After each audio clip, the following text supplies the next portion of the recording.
continuum and individual responsibility. For me, that's clear and easy to understand.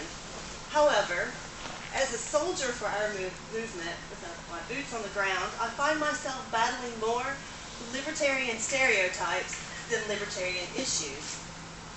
I think that if we can break through certain perceptions of us, then we can continue to make some serious headway. For example, the left-right paradigm. As you know, the normal perception of politics is that liberals are on the left and conservatives are on the right, with progressives and neoconservatives on the far edges of left and right.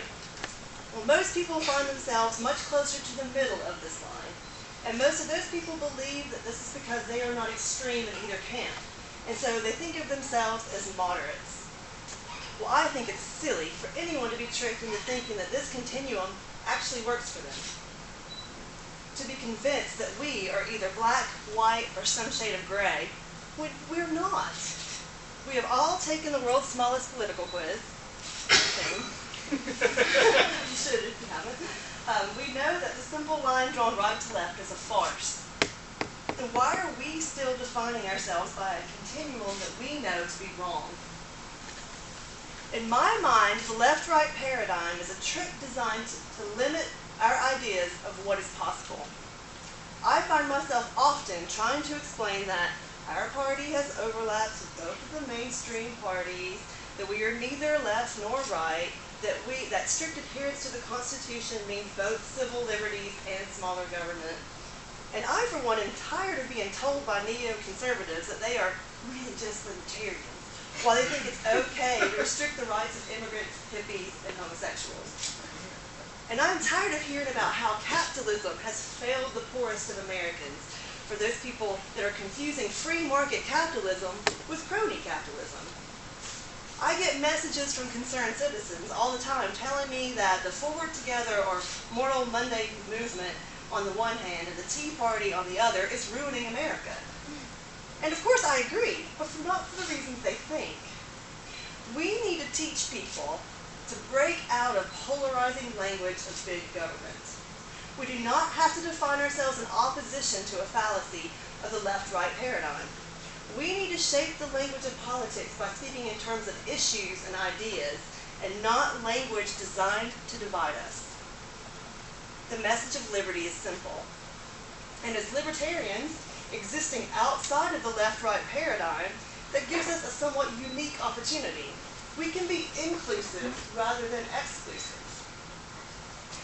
Let's use that opportunity. That's where real power is.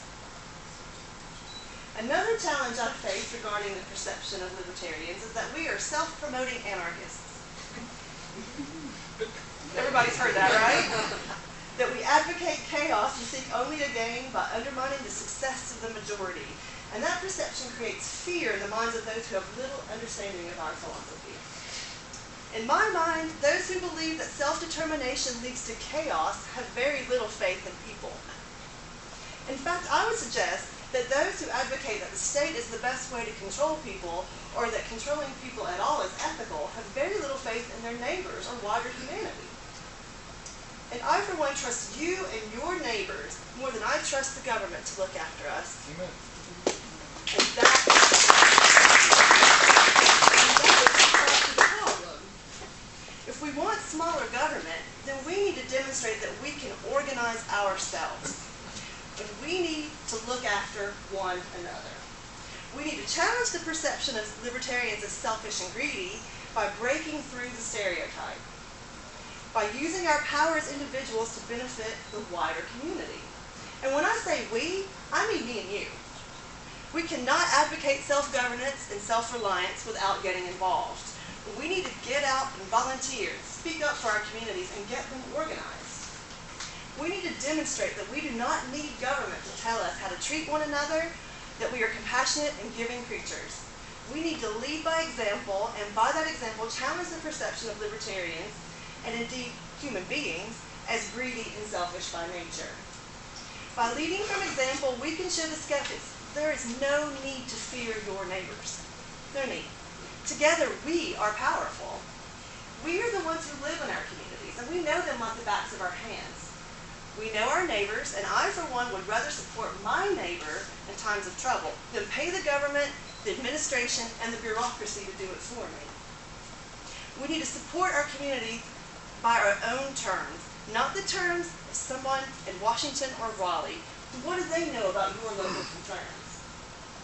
And I submit that you know better what your community needs, what its strengths and weaknesses are, and what makes you and your family happy, better than some bureaucrat or lobbyist hundreds of miles away, both geographically and philosophically.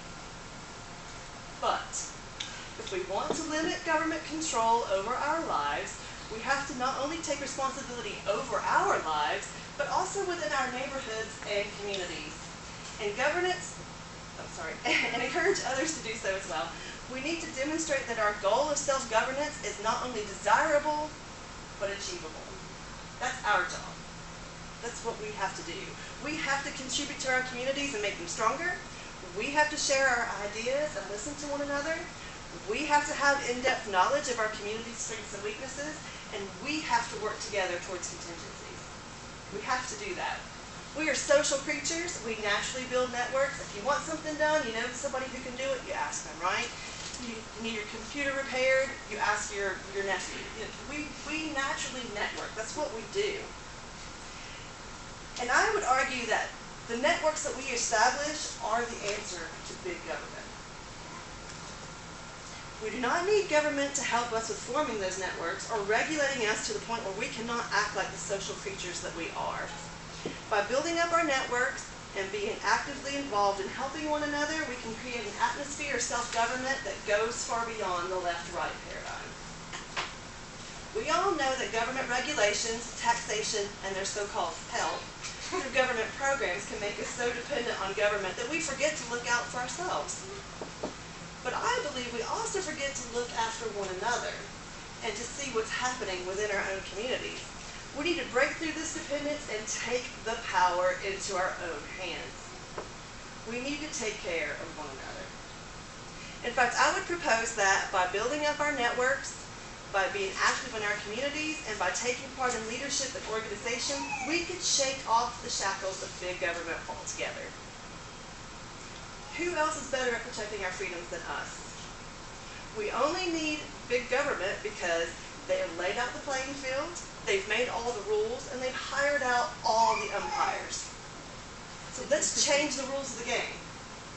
Let's turn our communities into places where we can flourish and develop relationships that are meaningful, fruitful, and ours.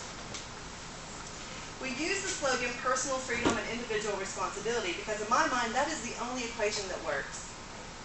We need to demonstrate that this slogan is not advocacy of rape and pillage chaos in the pursuit of personal liberty.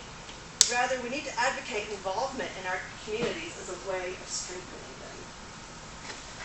What I'm asking you for today is a commitment to your community, and ultimately a shift in the perception of what it means to be libertarian. Real change begins right here, right now. Real change begins at the local level, where you and I have real power. Local communities are where grassroots movements that shape the nation begin. Communities are where you turn in times of personal disaster, and your community is where your friends and family are and where their friends and family are. And when big government bureaucracy fails, your community is where you will land. So I stand here today before you, not as a politician, but as a member of your community. And I'm here to empower you in that community. I'm here to help you build a movement towards self-determination and liberty. Personal freedom, the personal freedom we all want only comes when individuals take responsibility. Finally, I want to thank you all for what you do to inspire and motivate people towards realizing their own power, the beauty of freedom, and the dream of liberty. I know that we are all working hard to spread the word, and I appreciate your hard work. Thank you, Todd Stinson. I echo what Shelby said. You are a hero, a personal hero of mine. You give patients the right to the care they need and deserve, and I really appreciate what you do. Sean Hall, Shelby Mood, I really appreciate the fact that you raise the profile of our party every day with your thought-provoking articulation of our message. And JJ Summerell, thank you for keeping our message on point and in the news and working so hard to keep us organized. And thanks to every one of you for taking time to come here today, to listen, to share ideas, and for getting involved. I know it's an uphill battle. I know the struggles that we face defining ourselves in a positive and forward-thinking way. But be encouraged. We are shaping the debate.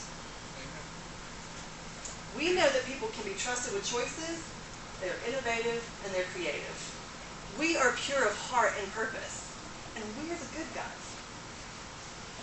So, while I am often frustrated by the claims of neoconservatives who claim to be libertarian, and by progressives who think they have a monopoly on compassion, actually, I think we should be inspired by them. They wish they were as cool as we are. They wish they were as pure of heart and purpose as we are, and they wish they had the faith in the wider scope of humanity that we do. We aren't frustrated by people who don't conform to our standards. We aren't frustrated with people who are reaping the benefits of their hard work. Rather, we embrace those people. So don't be discouraged by our numbers, but be encouraged by the numbers of people who are living and understanding each other differently because of us, who are becoming skeptical of big government, who are looking outside the mainstream media for their news, and who are taking responsibility for their own futures and the futures of their communities. We are given a voice to people who never engaged with politics in a real way ever before. We are powerful. And I'm proud to be a part of this movement and proud to be a spokesperson among you. Thank you for the opportunity.